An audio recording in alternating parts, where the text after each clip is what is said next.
할렐루야.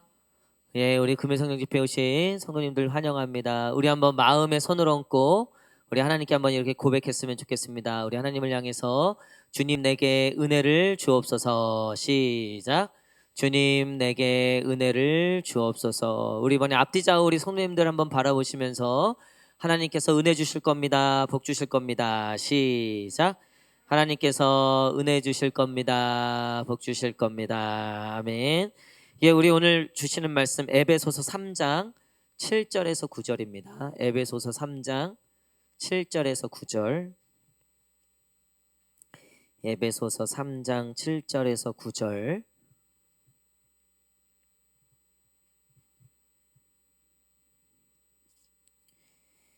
에베소서 3장 7절에서 9절 말씀.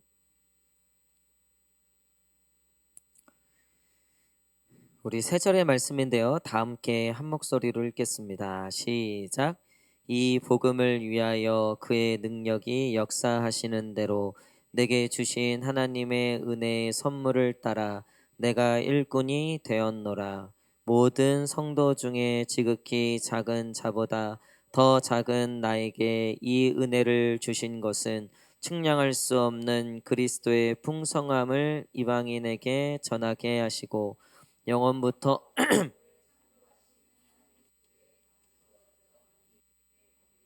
어떠한 것을 드러내게 하려 하심이라. 아멘. 예, 오늘 내 영혼의 부요함, 내 영혼의 부요함이라는 제목으로 같이 말씀 나누도록 하겠습니다. 부요함을 거부할 사람들은 아마 없을 겁니다. 어떻게든 더 부하기를 원하는 게 우리의 마음이에요. 요즘 이 미국을 보면 뭐 원래도 참 부자 나라고 위대한 나라긴 했지만 요즘 들어서는 보면 그 부요함이라고 하는 거 세상에 따라올 수 없는 그런 정말 강력한 나라가 되기를 원하는 것 같아요. 그러지 않아도 강력한 나라이긴 한데 어제 뉴스 보니까 우리 그 이제 삼성전자나 뭐 우리 또 SK 하이닉스나 반도체 우리나라 그 공장을 미국에 짓지 않으면 이제 뭐 관세도 붙이고 하여튼 뭐 이렇게 수출도 제한하겠다. 바이든 때부터 그래갖고 이제 미국에 다 공장을 짓고 지원금을 받기로 했는데 말을 바꿔서 그 안 준다 그랬다가 또 지원금 주는데 그 지원금으로 뭐 한다 그랬어요? 그 삼성전자 주식을 사겠다. 자기네들이 그거 뺏겠다는 거예요. 그래서 전 너무 놀랐어요. 세상에 이럴 수가 있나. 약간 결국은 세상에서 가장 그래도 강한 나라라고 하는 어떻게 보면 노블리스 오블리제라고 힘이 있고 부유하고 강력하면 그만한 또 갖춰야 될 것들이 있고 또 그래도 기독교 국가라고 하는 국가 아닙니까? 그래도 우리도 미국의 선교사님들을 통해서 복음을 들었고 근데 뭐 여러 가지 이유가 있겠지만 어쨌든 너무 부유함만 쫓는다라는 생각이 있어요. 너무 돈만 쫓는다. 결국은 더 많이 갖기 위해서, 더 많은 것을 차지하기 위해서. 또 우리나라가 이제 뭐 미국 대통령하고도 이제 정상회담을 하고 하는데 걱정입니다. 맞고 오지 않을까. 뭐 힘이 없으니까. 그래서 우리가 정말 오늘 깨어서 기도해야 돼요. 나라와 민족을 위해서 기도해야 되는데 여러분 성경에는 우리가 부유할 것이다라고 얘기하고 있어요. 여러분 먼저 이 사실을 믿으시기를 축복합니다. 하나님이 우리로 하여금 부욕해 하신다고 말씀하셨어요. 근데 그 부욕해 함은 말 그대로 우리의 영혼을 부욕해 함을 얘기한다는 거죠. 그러니까 이 땅의 것들에 대해서 부요한 그런 복도 있을 수 있어요. 그 복이 분명히 있습니다. 그럼에도 불구하고 그리스도인들에게 궁극적으로 하나님이 주시길 원하시는 부요함이란 영적인 부요함이라는 거예요. 근데 왜 하나님은 우리가 먹고 사는 문제에 있어서 부요함이 더 중요할 것 같은데 왜 영의 부요함, 우리의 영적 부요함을 우리에게 말씀하셨는가? 여러분 이 영적 부요함이 있어야지 육의 문제도 풀리는 거예요. 잠언에 보면 네가 좋은 집에 살고 좋은 음식을 먹고 고기를 먹어도 네 마음이 괴로우면 네 마음에 염려가 있고 네 영혼이 해결이 안 되면 그건 아무 소용이 없다. 예수님도 그 신약시대 부자를 가리켜서 그 부자가 얼마나 돈이 많았는지 곡간을 막 여러 개를 지어도 모자란 거예요. 창고가 막 거기 싸고 넘치는데도. 그래갖고 또 곡간을 크게 지어갖고 거기다 자기 재산을 다 넣었어요. 거기 표현해 보면 이제야 평안이 왔다라고 얘기해요. 근데 그때 예수님이 뭐라고 얘기하세요? 이 어리석은 자야, 오늘 밤 네 영혼을 가져가면 이 곡간 이거 다 무슨 소용이 있냐. 이 어리석은 자야. 그리고 또 그 얘기를 들으니까 부자가 또 심란해졌어요. 곡간에 쌓아놔도 영혼의 문제가 해결되지 않으면 우리는 사실은 온전한 평강을 누릴 수 없다는 거죠. 여러분, 신앙생활이 그래서 중요한 거예요. 우리가 하나님을 믿고 있다는 것 너무나 중요한 겁니다. 우리가 세상에서 이번 한 주도 얼마나 고생하셨습니까? 얼마나 애쓰셨습니까? 근데 하나님이 없으면 이번 한 주간 그렇게 애쓰고 노력하고 뭐 어떻게든 얻고 가지고 높아지고 더 많은 것을 누리려고 했던 그 모든 것들이 우리가 하나님을 믿지 않았다라면 사실은 소용이 없었던 거라는 거예요. 아무 의미가 없을 뻔했다는 거죠. 영의 문제가 해결되었기 때문에 육의 것들도 의미가 있는 거지, 영의 문제가 해결되지 않고서 육의 것들은 아무 의미가 없다는 거예요. 우리 대학교에 가끔 도강 하시는 분들 있죠. 도강 아세요 혹시? 몰래 이제 수업을 듣는 거죠. 뭐 몰래 수업을 들을 수는 있겠죠. 그래서 뭐 지식도 쌓을 수 있어요. 근데 결과적으로 그 학교 졸업장을 갖지를 못하면, 그러니까 입학의 문제, 그 학교 입학의 문제를 해결하지 않으면 그거는 도강이 되는 거죠. 도강. 잘못하면 학력 위조도 될 수 있는 거죠. 먼저 해결해야 될 문제를 해결해야지만 그 다음 것들이 의미가 있다. 오늘 에베소서를 통해서 하나님이 우리에게 말씀하시는 건 너희의 궁극적인 그 문제를 먼저 해결해야 된다. 이 부분을 1장부터 쭉 얘기하고 있어요. 그게 먼저는 구원의 문제죠. 우리의 죄를 사함받는 문제. 세상의 그 어떤 것도 우리의 죄를 사할 수 없어요. 어떤 것으로 치장을 해도 그것을 감출 수 없다는 거예요. 여러분, 가끔 우리 스스로에게 너무나 초라한 내 모습을 발견할 때가 있잖아요. 너무나 초라한 내 모습. 그게 뭐 여러 가지가 있을 수 있어요. 때로는 내 외모를 보면서도 그럴 수도 있고요. 아니면 우리 뭐 가정을 보면서 그럴 수도 있고요. 아니면 나름 자존감이 높았는데 어느 순간 뭐 자존심이 좀 상하는 일이 생겼어. 예를 들면 뭐 차별을 당했거나 뭐 그런 일이 나에게 일어났을 때 나름 되게 씩씩하고 참 만족하면서 살았던 것 같은데 내가 너무나 비참하고 내가 너무나 초라해 보일 때가 있다는 거예요. 또 허무하게 느껴질 때가 있잖아요. 허무하게 느껴질 때. 내가 그렇게 나름 참 열심히 달려왔는데 내가 많이 투자하고 정말 내가 많이, 그리고 이것만 있으면 될 것 같았는데 막상 그런 것들을 얻고 그것들을 소유하긴 했는데 찾아오는 그 허무함, 공허함.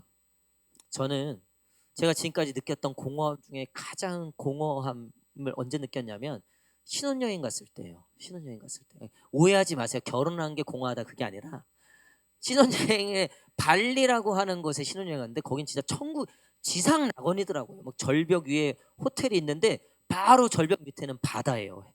쫙 해서 그 사진 보면 뭐 보여드릴 수는 없지만 어쨌든 그 정말 TV에서나 보던 그게 발리의 뭐 알릴라 울루아트 뭐 그런 거 검색하지 마세요. 검색하는 줄 알았네. 알릴라 울루아트.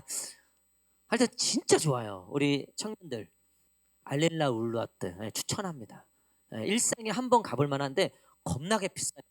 겁나게 비싼데 어쨌든 와, 그 정말 결혼도 했지, 신혼여행도 뭐 천국 같은 곳에서 꿈만 같은데 이제 점점 목요일, 금요일 다 이제 토요일 날 아니 금요일 날 가야 되는 거예요.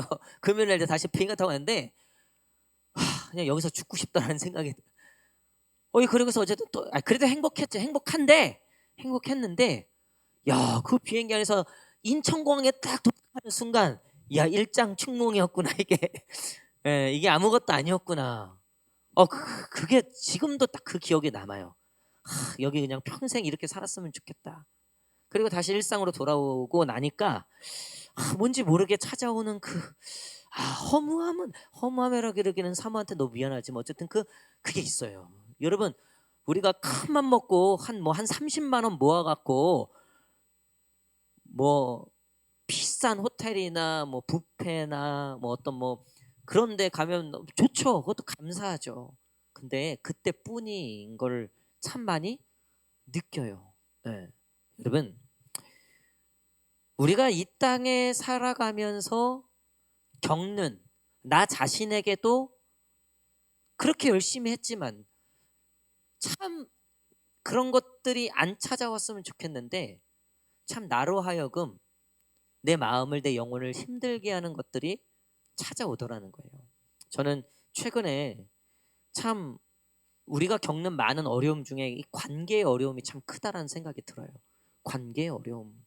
어떻게 하면 관계를 참 잘할 수 있을까? 그러니까 대다수 제가 상담하는 거의 그 핵심에는 관계가 있더라고요. 관계. 부모와의 관계, 또 부부 관계, 또 뭐 친구들과의 관계, 또 교우 관계도 있고, 또 회사에서 동료와의 관계. 그러니까 일이 아무리 어려워도 관계가 괜찮으면 그걸 버티더라고요. 보니까 괜찮더라고요. 위로가 되고 회복이 되고. 관계의 어려움이 있더라고요. 관계의 그런 아픔들. 여러분, 근데 우리가 겪는 이 모든 어려움 속에서도 어떻게 우리의 자존감을, 우리의 정체성을 찾을 수 있습니까? 내가 세상에서 차별당하고 내 스스로도 비참하고 너무나 초라하게 느껴지는 그 순간에도 어떻게 우리가 우리의 정체성과 우리의 그 자존감을, 우리의 이 나 자신에 대한 그 존재감을 우리가 어떻게 찾을 수 있는가? 그거는요, 영혼의 해결을 받은 사람들이 가능하다는 거예요. 이 땅에서 겪는 차별과 어려움과 비교와 이 모든 것들에 쌓여 있는 이 세상을 살아가면서도 어떻게 우리의 영혼을, 우리의 존재에 대한 가치를 분명하게 가지고 살 수 있는가? 내가 남들보다 돈이 없고 가진 게 없다 하더라도 어떻게 내 이 존재에 대해서 정말 단단하게 지킬 수 있는가? 그거는 영혼의 해결을 받은 사람들만이 가능하다는 거예요. 오늘 사도 바울은 이 에베소서를 어디서 적고 있냐면 감옥에서 적고 있어요. 옥중서신이라고 하죠. 네 권의 성경이 있죠. 앳빌골몬이라 그래요. 그중에 에베소서가 대표적인 거죠. 근데 이 에베소서를 적은 사도 바울이 1장부터 시작해서 지금 3장에 오기까지 계속해서 감옥에서 비참하게 감옥 생활하고 있고 핍박당하고 고문당하고 있는 이 사도 바울이 적었다고 믿겨지지 않을 만큼 그 영혼이 굉장히 풍성함을 느끼게 돼요. 그 중에서 우리가 다 읽을 수는 없었지만 이 3장도 계속해서 사도 바울이 자신의 영혼에 대해서 이야기하고 있어요. 자, 7절 우리 한번 읽겠습니다. 7절 시작.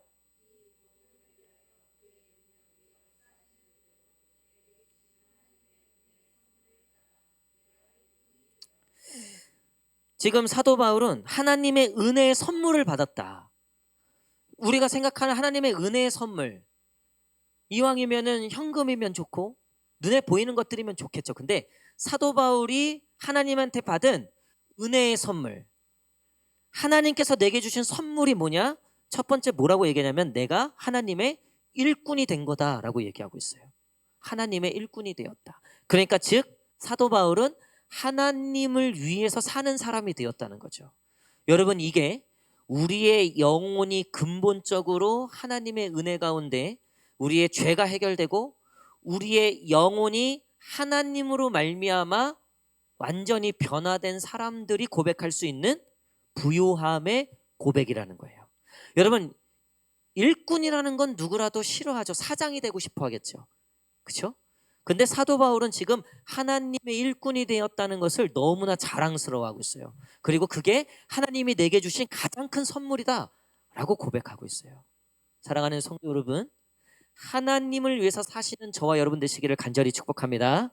그러니까 이 영혼의 문제가 해결되지 않으면요, 하나님의 일꾼은 귀찮은 거예요. 괴로운 거예요. 싫은 거예요. 하나님을 위해서 산다는 것 자체가 나에게는 너무나 큰 부담이고 어려움이고, 아니면 그냥 이거 먹고 떨어지세요 라고 하는 그 정도 내가 처리해야 될 부분이라면, 예를 들면 내가 자녀로서 부모에게 해야 되는 것들이 있겠죠. 근데 그게 생각해 보세요. 내가 부모와의 관계가 완전하게 해결되지 않으면요, 그건 그저 의무일 뿐이에요. 그냥 어쩔 수 없는 일의 하나일 뿐이에요. 근데 내가 부모와의 관계가 완전히 해결되고 부모와의 관계에 완전히 신뢰관계에 있고 그 관계에 복이 있다면, 여러분, 부모에게 내가 해야 되는 것들, 효도라든가 순종이라든가 그런 것들이 나에게는 기쁨이 되는 거죠. 오히려 이래요. 더 못해드려서 죄송해요. 엄마, 아빠, 내가 더 못해드려서 죄송해요. 어느 날 시험을 좀 못 본 거야. 그러면 지가 더 괴롭죠. 보통은 이제 집에 와서 지랄하는 거죠. 뭐 망했다고, 엄마가 나를 뭘 해줬고, 아빠가 나를 이걸 지원을 안 해주고, 나를 우리 집이 나 학원도 못 보내주고 뭐 이따구로 한다는 거예요. 근데 부모와의 관계가 온전하게 회복된 자식은요, 자기가 시험 못 보면 제일 미안한 게 누구예요? 엄마한테 미안한 거예요. 우리 엄마 그렇게 고생해서, 우리 아빠가 그렇게 고생해서, 그래도 그렇게 풍족하진 않지만 그래도 나를 밀어주시고 하셨는데 내가 이거밖에 못했나? 거의 그런 경험들이 없는 표정들. 여러분, 근데 그게 얼마나 행복한 가정입니까?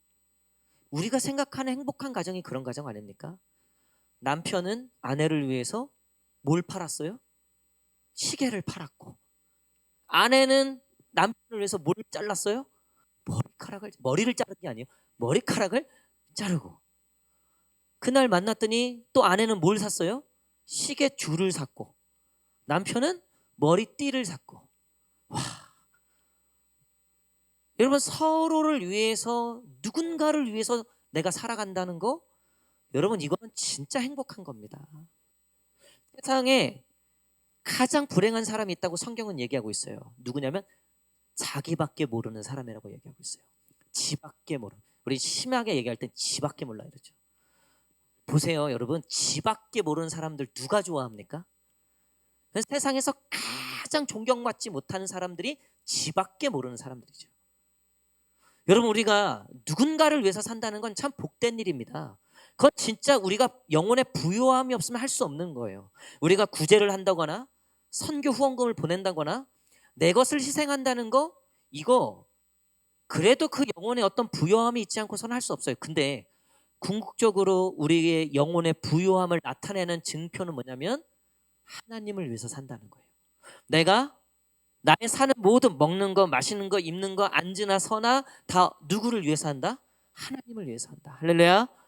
여러분, 그것이 우리의 가장 큰 부요함이 되기를 간절히 축복합니다. 여러분, 그리고 생각해 보세요. 우리가 무언가를 한다는 거에서 내가 페이하는 거잖아요. 내 시간을 페이하든 뭐 금전을 페이하든 내 마음을 페이하든. 여러분, 근데 만약에 우리 엄마나 아니면 우리 자녀가, 그럴 일은 없어요. 근데 예를 들면 이게 사이비 교주에 빠진 거야. 그래갖고 이 많이 이만희한테 이놈의 딸이 직장도 다 내려놓고 완전히 다 갖다 바치네. 또 우리 엄마가, 또 우리 아빠가 보니까 그 통일교 그 하나님의 어머니라고 하는 그 인간한테 또 뭐 다 갖다 바치네. 여러분들 속이 뒤집어질 겁니다 아마. 뭐 다 때려치고 그 자식 돌이키려고, 그 부모를 돌이키려고 아마 모든 수단과 방법을 동원해서 그걸 돌이키게 할 거예요. 근데 만약에 우리 자녀가, 얘가 맨날 사라져, 보니까 고아원 가서 봉사하고 있는 거예요. 보니까. 그리고 용돈 다 해서 고아원 애들 뭐 사주고 있는 거야. 그거 만약에 우리 엄마가 그걸 봤다, 내 자식이 그러고 있다, 그거 어때요? 마음이 너무 기쁘죠. 너무 고귀하죠. 여러분, 우리가 하나님을 위해서 일한다는 게 얼마나 다행입니까? 우리가 하나님을 위해서 산다는 게 얼마나 다행이에요. 여러분 생각해 보세요. 내가 돈을 위해서 산다고 생각해 보세요. 그래도 좋죠. 그거 얼마나 비참한 인생입니까? 그걸 우리 수전노라 그러잖아요. 수전노. 그러니까 돈밖에 모르는 거. 돈. 얼마나 가난한 영혼입니까? 우리는 사실은 다 그렇게 얘기하죠. 뒤에선 다 그렇게 얘기해요. 돈. 또 뭐 명예. 잘 생각해 보면요, 하나님을 위해서 산다는 거 말고 고귀한 건 없어요. 여러분, 우리의 영혼의 부요함이 어디서 나옵니까? 우리가 하나님을 위해서 산다는 거. 오늘 이 금요일 날 그래도 하나님을 위해서 나와서 하나님께 찬양하고 기도하고 또 하나님께 영광을 올려드리고, 여기 계신 분들, 안 바쁘신 분들 어디 있어요? 우리 옆 사람하고 한번 눈을 보면서 이렇게 이야기합시다. 안 바쁘시죠? 시작. 시간 남아서 오셨죠? 시작. 정말 기분 나쁘죠? 누가 그렇게 얘기하면. 그죠? 아이 뭐 저기 김지사에 뭐 시간 남아서 교회 가는 거지 뭐. 아니에요, 여러분. 얼마나 귀합니까? 얼마나 다행입니까? 내 시간을 하나님께 예배하는 시간으로 드린다는 게, 내 마음을 하나님께 찬양하는 걸로 드린다는 게, 이게 얼마나 감사하고 얼마나 귀한 일입니까? 여러분, 오늘 예배드리는 이 시간이 우리를 부욕해 함을 믿으시기를 축복합니다. 오늘 하나님께서 우리에게 그렇게 말씀하시는 거예요. 나를 찬양하는 너희가 너무나 귀하다고 말씀하시는 거죠. 사도 바울이 받았던 하나님의 최고의 선물이 자기가 하나님의 일꾼이 됐다는 거, 내가 하나님을 위해서 산다는 거, 그게 너무나 자기를 부욕해 했다는 거죠. 세상 그 어떠한 직업을 봐도, 세상의 그 어떠한 것들을 봐도 사도 바울이 더 이상 부럽지가 않은 거예요. 그 마음에 부요함이 있는 거죠. 그래서 봉사하고 섬기고, 오늘도 우리 이번 주부터 이제 다시 식사하잖아요. 개강하잖아요. 그래서 한 달을 쉬고 다시 이제 그 식사 준비하는 게 얼마나 어렵습니까? 근데 첫 봤다라 그러면 좀 전문 용어인데, 어쨌든 첫 번째 순서가 우리 노집사님네 소그룹이셨더라고요. 오늘 노집사님 보니까 연차를 내셨더라고요. 연차를. 얼마나 이번 주 밥을 맛있게 준비하시려고 연차를 내갖고, 주방에서 제가 집사님 오늘 어떻게 직장 안 가셨으니까 연차를 내셨다는 거예요. 우리 청년들 이번 주 밥 정말 맛있게 먹어야 돼요. 할렐루야. 네? 우리 저 소그룹에게 정말 근데 매주 그런 밥이 나오는 거예요. 매주 우리 엄마들이 뭐 그냥 시간 남아갖고, 응? 뭐 누구는 뭐 시간이 남아갖고 뭐 이거 합니까? 그러니까 밥을 많이 푸시고 맛있게 드셔야 된다. 그리고 항상 감사합니다라고 얘기해야 된다. 여러분, 근데 얼마나 귀합니까? 뭐 이것뿐입니까? 여기 계신 분들 정말 한 분 한 분 뭐 하나님을 위해서 얼마나 많이 희생하시고 얼마나 많이 정말 페이하십니까? 여러분, 그게 결단코 그게 초라하거나 그게 의미 없게 되지 않는다는 거예요. 하나님이 그것을 통해서 우리의 영혼에 부요함을 주신다는 거예요. 마음에 부요함이 없으면요, 연차를 어떻게 내요? 식사 준비한다고. 물론 뭐 리더니까 또 책임감을 가지고 또 그렇게 하셨지만, 제가 오늘 연차 내셨다 그래갖고 음료수 하나 사드렸어요. 좀 약소하지만 여러분, 얼마나 기쁜 거예요 이게. 그런가 하면 우리 8절 한번 봅시다. 내 영혼의 부요함은 하나님의 일꾼, 하나님을 위해서 산다는 게 우리 영혼의 부요함의 증거라는 거예요. 자, 두 번째 8절 우리 한번 읽겠습니다. 8절 시작.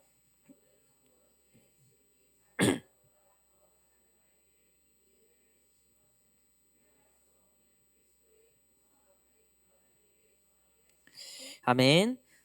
두 번째는 뭐냐면, 하나님의 넘치는 은혜가 우리에게 임했다는 것을 이 말씀을 통해서 우리가 확인할 때예요. 그러니까 우리의 영혼이 언제 부요해지냐면요, 내가 하나님의 은혜를 받은 사람이다 라고 깨달아질 때라는 거죠. 그러니까 사도 바울은 사실 굉장히 잘난 인간이었어요. 지금으로 치면 서울대 수석 졸업자, 입학 졸업에 그 서울대학원 그 최연소 교수, 그리고 국가가 지정한 예를 들면 뭐 교육부 장관, 뭐 율법으로는 흠이 없고 바리새인 중에 바리새인, 서기관 중에 서기관, 뭐 학문으로도 그렇고 혈통으로도 그렇고 사도 바울은 인간적으로 흠이 없는 자였어요. 근데 그가 하나님을 만나고 나서 깨달은 게 있죠. 내가 죄인이다라는 걸 깨달았다는 거예요. 여러분, 대다수 우리가 어디서 자주 넘어지냐면요, 내가 죄인인 걸 까먹을 때 넘어져요. 내가 좀 봉사 좀 하고, 내가 좀 헌금 좀 하고, 내가 좀 성경에 대해서 좀 안다, 교회에 대해서 좀 안다, 내가 좀 교회에 한계 있다. 그렇게 하나 둘씩 자기의 의의가 쌓이다 보면 어느 순간 내가 죄인인 걸 까먹어요. 그리고 그 다음부터 나타나는 현상이 있어요. 하나님께 섭섭해요. 서운해요. 교회에 서운하고 섭섭해요. 목사님한테 서운하고 섭섭해요. 리더한테 아니면 우리 성도들한테 서운하고 섭섭해요. 이 인간이 내가 이만큼 했는데, 내가 이런 존재인데. 사도 바울도 사실 그랬다는 거예요. 근데 예수님을 만나고 나서 깨달은 게 뭐냐면 내가 지극히 작은 자보다 더 작은 자였음을 깨달은 거죠. 자기가 했던 그 잘난 척들과 그 교만한 마음들이 얼마나 어리석었는지를 깨닫게 되었다는 거예요. 그리고 나서 사도 바울이 고백한 건 뭐냐면 지극히 작은 자보다 더 작은 나에게 은혜를 주신데 그 은혜가 얼만큼이냐면 측량할 수 없는 그리스도의 풍성함의 크기만큼 자기가 은혜를 받았다는 거예요. 여러분들은 하나님께 은혜를 얼마나 받으셨습니까? 제가 그 크기를 알려드릴게요. 내가 얼마나 나라까지 떨어졌었는지를 깨닫는 만큼이에요. 그러니까 내가 하나님 없어도 잘 먹고 잘 살았을 거다. 그런 분들은 그만큼의 은혜만 임할 거예요. 네. 근데 내가 아무리 좋은 집에 살고 가진 것도 있고 차도 좋고 아무리 그래도 그런 분들이 계세요. 하나님의 은혜가 아니면 난 아무것도 아니다. 여러분 그렇게 고백하시는 분들은요. 그 고백만큼의 은혜가 임하시는 분들이에요.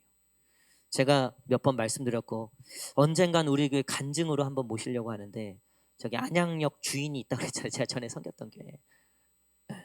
내가 지금까지 만나본 부자 중에 정말 그분이 제일 부자예요. 안양에서도 옛날에는 그 안양 국회의원들이 국회의원 되기 전에 당선이 되려면 그분 허락이 있어야 된다고 이런 소문까지 있었어요. 그리고 되고 나서는 반드시 제일 먼저 전화하고 찾아오는 게 그분이라고 그런 소문. 제가 나중에 기회 되면 물어보려고. 근데 그분이요 잘 나갈 때야 예수님 모를 때야 거의 고개를 숙일 일이 없죠. 고개를 숙일 일이. 근데 그분이 예수님 믿고 나서 완전히 깨진 거예요.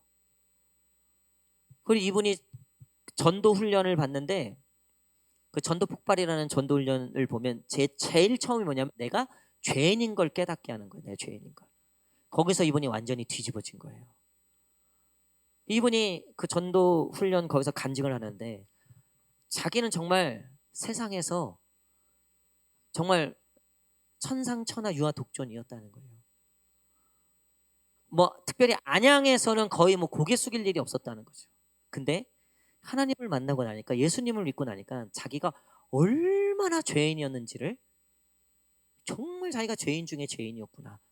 그래서 지금은요 제가 가끔 그 안양에 갈 일 있을 때 가끔 그 제일교회 그 커피 카페가 있어요. 거기 교회가 운영하는 카페. 거기 이제 가끔 커피 마시러 가끔 가요. 거기 주차를 보통 제가 안양제일교회 해놓거든요. 저 그냥 들여보내주니까. 그래서 이제 사모랑 거기 잠깐 일 보고 잠깐 있어 가끔 그 어르신을 뵐 때가 있어요. 그러면요 저기서부터 이러고 와요. 이러고. 목사님. 그분은요 목사님한테만 그러는 게 아니에요. 그분이 이제 전도를 진짜 많이 하세요. 그러니까 그 전도 대상자들 있잖아요. 자기보다 한참 밑이에요. 수준 사는 거 가진 거 한참 옛날 같으면 쳐다도 안 볼. 근데 그런 분들이 전도하기가 이제 쉽다는 거예요. 좀 어렵고 힘든 분들. 그러니까 이분이 그분들을 섬기는데 거의 정말 땅에 닿을 정도로 이렇게 섬기세요. 전도도 얼마나 많이 했는지 몰라요. 그분이. 그러니까 그분의 간증을 들으면 야 내가 요만큼 가졌다고 진짜 내가 잘난 척했구나. 내가 요만큼 좀 조금 남들보다 좀 그러니까 웬만히 그 정도 부자 앞에 서본 적이 없으니까 자기가 좀 이제 산다 생각했는데 아니에요, 여러분. 저는 그분의 그 간증들을 들으면서 진짜 저분이 받은 은혜의 크기는 저분이 깨달은 자기의 죄만큼의 크기겠다. 여러분 우리도 마찬가지입니다. 하나님께 우리가 얼마나 은혜를 받을 수 있는가? 내가 드린 만큼 받는 게 아니에요. 내가 헌금을 드린 만큼 받는 게, 한번 해보세요. 한번 이번 달에 헌금 좀 많이 해보세요. 할렐루야. 그만큼 은혜가 임하나? 절대 아니에요. 아닙니다. 여러분, 속지 마세요. 뭐 제가 그런 얘기도 안 하지만 내가 얼마나 죄인임을 깨닫는 만큼 은혜가 임하는 거예요. 내가 세상의 인정을 얼마나 갈구했는가, 내가 사람들에게 높임을 받고 싶어서 얼마나, 근데 그게 하나님 앞에서 딱 깨지고 나니까요, 자기가 이만큼 높아졌던 그게 무너진 그만큼 하나님의 은혜가 임하는 거예요. 사도 바울이 고백하잖아요. 내가 지극히 작은 자 중에 작은 자는 내가 사실 누구보다도 높았던 사람이다. 내가 니들 다 씹어먹었던 사람인데 내가 하나님 만나고 완전히 깨져서 지금은 하나님의 가장 큰 은혜. 그래서 사도 바울이 원조죠. 세상에서 하나님이 누구를 제일 사랑하시는가? 사도 바울은 그걸 분명하게 고백하고 있어요. 그렇죠. 자기가 죽을 수밖에 없는 죄인 중에 가장 죄인이었는데 이런 나를 살려주셨을 뿐만 아니라 일꾼으로 삼아주시고 하나님이 이런 나에게 은혜를 주시고, 여러분 그런 은혜가 임할지어다. 여러분 하나님의 그런 은혜가 오늘 충만해지기를. 그래서 내 영혼의 부요함은 아이러니하게도 내가 얼마나 죄인임을 깨달은 만큼 부요해지는 거예요. 내가 얼마나 하나님이 아니면 안 되는 인생인가를 깨달은 만큼 내 영혼은 더 부요해지는 거예요. 여러분 그것도 각 영역마다 또 다 하나님의 은혜를 고백하는 거예요. 예를 들면 가정의 영역이 있죠. 어떤 분들은 가정의 영역을 하나님 앞에 올려드리지 않는 사람들이 있어요. 또 뭐 재정의 영역, 뭐 건강의 영역, 뭐 관계의 영역, 이왕이면 모든 영역에 하나님의 부요함이 임할지어다. 그건 뭐예요? 모든 영역에 다 내가 죄인임을 고백하는 거예요. 다 하나님의 은혜가 아니면 할 수 없음을 고백하는 거죠. 사도 바울은 그렇게 하나님의 측량할 수 없는 풍성한 은혜를 경험했어요. 그리고 그 은혜를 이방인들에게도 전하죠. 그래서 여러분 부요한 사람 곁에 부요한 사람이 생기게 되어 있어요. 여러분 우리가 선생님만 잘 만나도 인생이 바뀌잖아요. 그렇죠? 친구 하나 잘 만나도 인생이 바뀐다고요. 근데 하나님의 부요함이 있는 성도, 그런 교회, 그런 공동체, 여러분 그런 성도들, 그런 우리 교회 되기를 간절히 축복합니다. 여러분 그래서 부요함이 있는 곳에 부요함이 있는 거예요. 여러분 세상에 어디에 부요함이 있습니까? 예배, 말씀이에요. 찬양이에요. 기도예요. 우린 늘 하나님과 함께 해야 돼요. 그래야지 하나님의 그 부요함이 우리 가운데 임해요. 마지막으로 9절 한번 읽겠습니다. 하나님의 부요함 9절. 요게 재밌어요. 요게 킥이에요. 요즘 애들 말로 킥. 자, 9절 시작.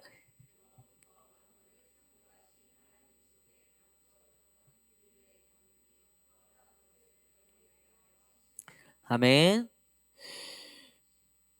영혼의 부요함에 가장 중요한 건 뭐냐면요, 여전히 내 인생에 비밀이 남아 있다는 거예요.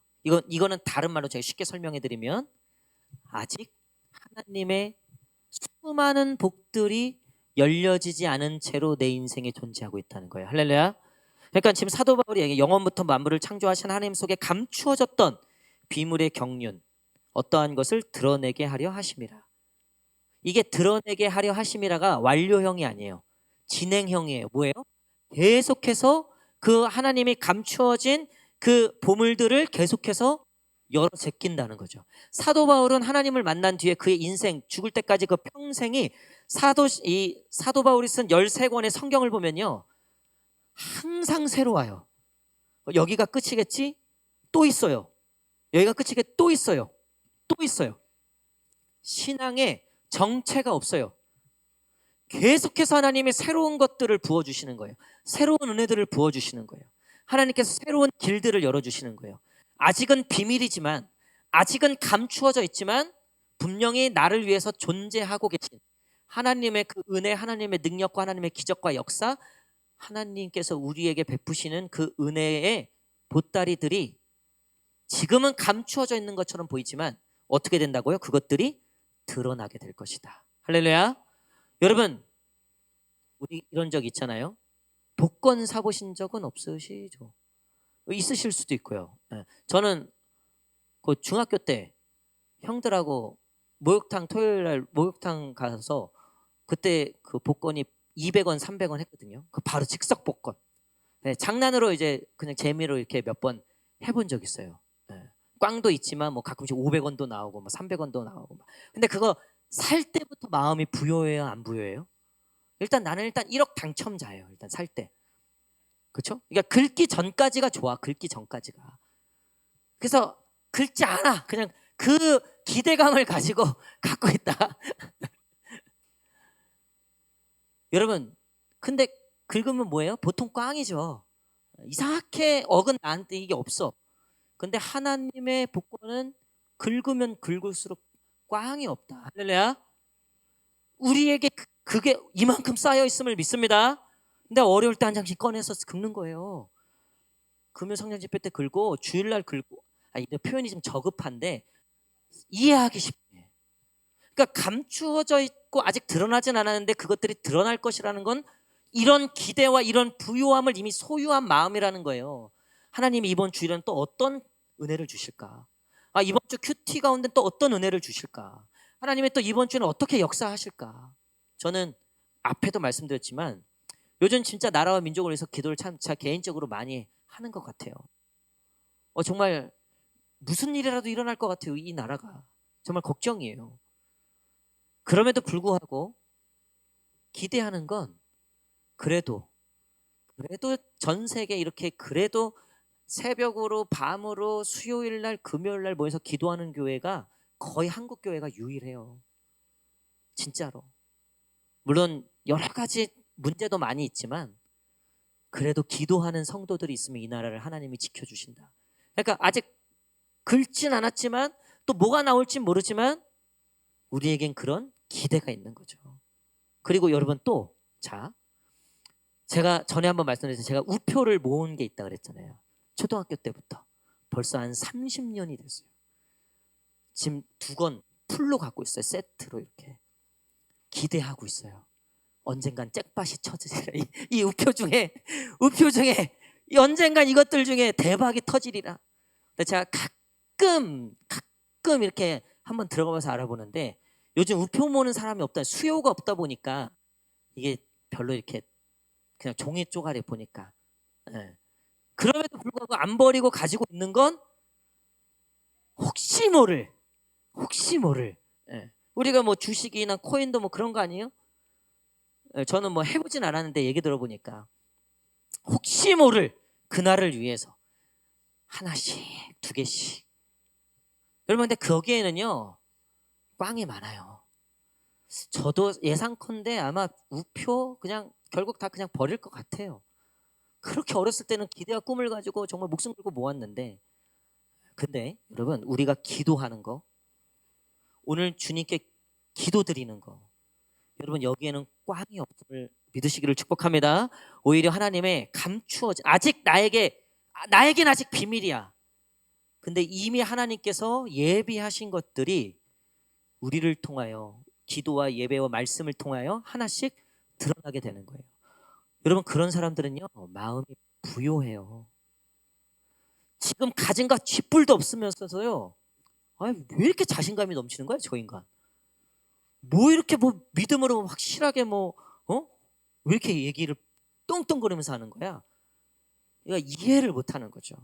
야, 네 꼬라지를 봐라, 네 스펙을 봐라야, 네가 무슨 뭐 잘 될 거냐라고 하는 그 인간들 앞에서 꿀리지가 않는 거예요. 지쳐지지가 않는 거예요. 왜요? 영혼의 부요함이 있기 때문에. 하나님이 주실 이미 그 기업과 유업이 우리에게 있음을 믿기 때문에. 오늘 사도 바울이 우리가 다 읽진 않지만 3장 1절부터 13절이 한 단락인데요. 거기 보면 13절 한번 보십시오. 13절. 자, 12, 13절 한번 읽으시면 12, 13절, 12, 13절 시작. 우리가 그 안에서 그를 믿음으로 말미암아 담대함과 확신을 가지고 하나님께 나아감을 얻으니라. 그러므로 너희에게 구하노니 너희를 위한 나의 여러 환난에 대하여 낙심하지 말라. 이는 너희의 영광이니라. 아멘. 사도 바울은 지금 죽어라 고생하고 지금 감옥에 갇혀 있으면서 직후가 석자임에도 불구하고 에베소 교인들한테 나 걱정하지 마. 나 염려하지 마. 나 불쌍하게 보지 마. 오히려 이것들이 다 영광이 될 거야. 장차 이것들이 다 영광으로 올 거야. 여러분 지금 사도 바울의 이 고백이 마치 우리가 오늘 처해 있는 형편, 이렇게 말씀은 듣고 있지만 부인할 수 없는 내 현실과 나에게 주어진 이 현실의 벽, 여러분 거기 앞에서 사도 바울이 지금 딱 서 있는 거예요. 근데 그 사도 바울이 그것까지 예상해서 얘기하는 거예요. 야, 니네 그것도 걱정하지 마. 이거 정신승리 아니야. 이건 진짜야. 오히려 이것들이 영광이 될 거야. 두고 봐. 여러분 제가 성지순례 갔을 때 에베소에 갔어요. 에베소 그 지역을 갔다는 거예요. 정말 화려한 원형 경기장이 있고 그 대형 극장이 있어요. 정말 그 고대 때 예수님 때 있었던 정말 화려한 도시예요. 근데 그 화려한 도시, 음란과 쾌락과 돈이 지배하던 그 도시에 교회가 세워지고요. 그리고 가장 강력했던 그리스도인 교회의 그 공동체가 그 에베소에 세워져요. 그 에베소는 당시에 귀족들이 많이 살았어요. 근데 그 귀족들이 예수를 믿기 시작합니다. 그들이 섬겨왔던 돈의 우상, 그들이 추구했던 그 명예와 권력과 그것들이 다 무릎 꿇기 시작하는 거예요. 그들이 우습게 여겼던, 그들이 쓰레기로 여겼던, 그들이 어리석다고 얘기했던 그 그리스도인들로 말미암아 결국 그 도시가 완전히 뒤집혀요. 지금은 교회 터만 남아있어요. 소아시아 7교회가 다 교회 터만 남아있죠. 중간에 뭐 이슬람 전쟁을 통해 갖고. 근데 여러분 이 바울이 얘기했던 지금은 낙심되고 환난처럼 보이지만 우리가 그리스도의 이 부요함을 통하여, 이 복음의 능력을 통하여 장차 올 것들은 우리에게 엄청난 영광이 되는 것들이에요. 저도 그렇고 여기 계신 여러분들을 통해서도 지금은 내 형편, 내 현실이 감옥 같고 누구에게 참 보여줄 수 없을 것만 같은 그런 사도 바울의 형편일지라도요, 여러분 영혼의 문제 해결받고 그 영혼의 부요함이 있는 자들마다 담대함으로 오히려 세상에서, 직장에서, 또 학교에서, 또 가정에서, 믿지 않는 이 세상 속에서 오히려 담대함으로, 오히려 존귀함과 영광으로 누구도 꺾을 수 없는 그 믿음의 자존감, 누구도 무시할 수 없는 그 믿음의 담대함으로 정말 그 하나님의 부요함을 경험하시는 저와 여러분 되시기를 간절히 축복합니다. 우리 옆 사람하고 한번 마지막으로 한번 이렇게 고백하겠습니다. 당신은 부요한 자입니다. 시작. 우리 한 번 더. 나는 부요한 자입니다. 시작. 아멘.